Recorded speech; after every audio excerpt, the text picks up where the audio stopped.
पूरे प्रकरण में साथियों बीएसएफ की महिला शक्ति ने बढ़ चढ़ के हिस्सा लिया। हमारी इन बहादुर महिलाओं ने इस बात को चुना कि वो आगे फॉरवर्ड ड्यूटी पोस्ट में रहकर, सीमा चौकियों में रहकर अपने पुरुष कार्मिकों के साथ कंधे से कंधा मिलाकर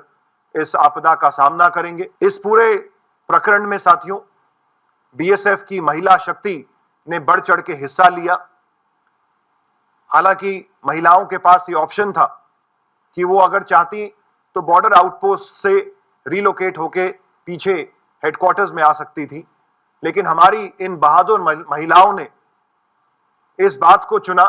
कि वो आगे फॉरवर्ड ड्यूटी पोस्ट में रहकर, सीमा चौकियों में रहकर अपने पुरुष कार्मिकों के साथ कंधे से कंधा मिलाकर इस आपदा का सामना करेंगे। और उसी का ये परिणाम रहा कि हमारी कुछ बहादुर महिलाओं ने इस प्रकरण में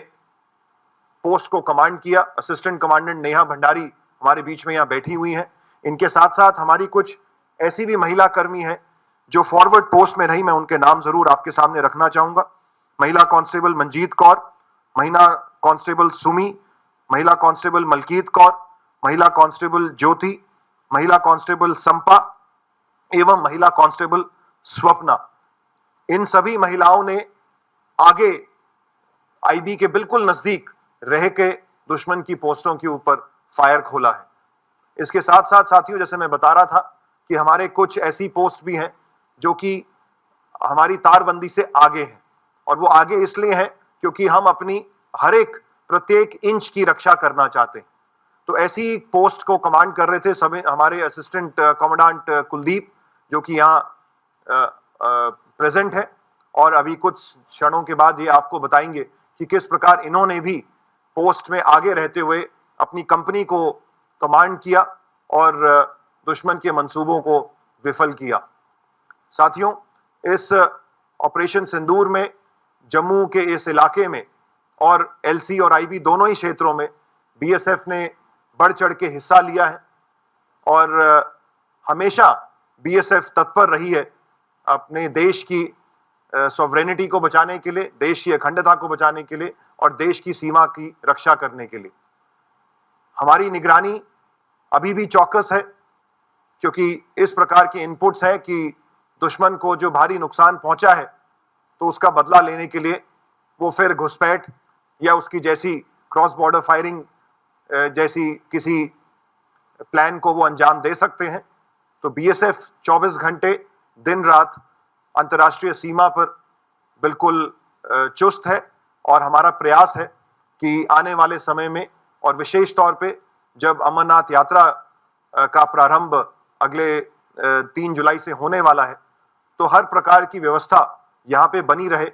और अंतर्राष्ट्रीय सीमा से किसी भी प्रकार का घुसपैठ या कोई भी अप्रिय घटना ना हो। लेकिन 10 तारीख की सुबह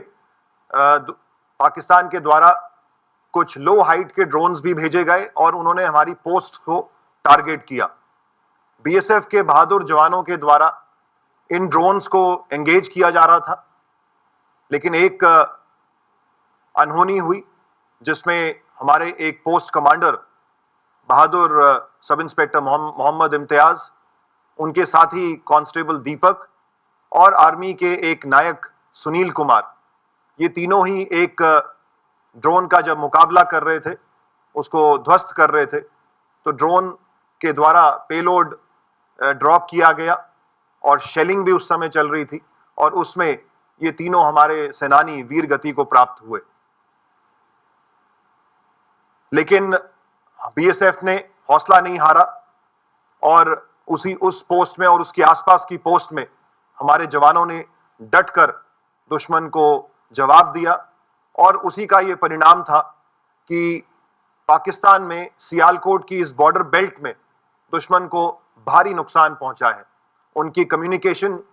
लाइंस को नुकसान पहुंचा है, उनके एडवांस सर्वेलेंस इक्विपमेंट को नुकसान पहुंचा है, उनकी पोस्ट्स को भारी नुकसान पहुंचा है, और जैसा हमने आपको बताया कि हमने उनके टेरर लॉन्च पैड्स को भी ध्वस्त किया है, जिसमें लूनी, मस्तपुर और चकबूरा, जो कि सांबा क्षेत्र के सामने है, ये प्रोमिनेंटली फिगर होते हैं। हमारे जो दो बहादुर सीमा प्रहरी शहीद हुए हैं, तो उनकी याद में हम अपनी 2 सीमा चौकियों का नाम उनकी याद में रखेंगे। इसके साथ साथ सांबा क्षेत्र में हमारी एक सीमा चौकी का नाम हम सिंदूर रखने का प्रस्ताव हमारे बल मुख्यालय और सरकार को भी भेजेंगे।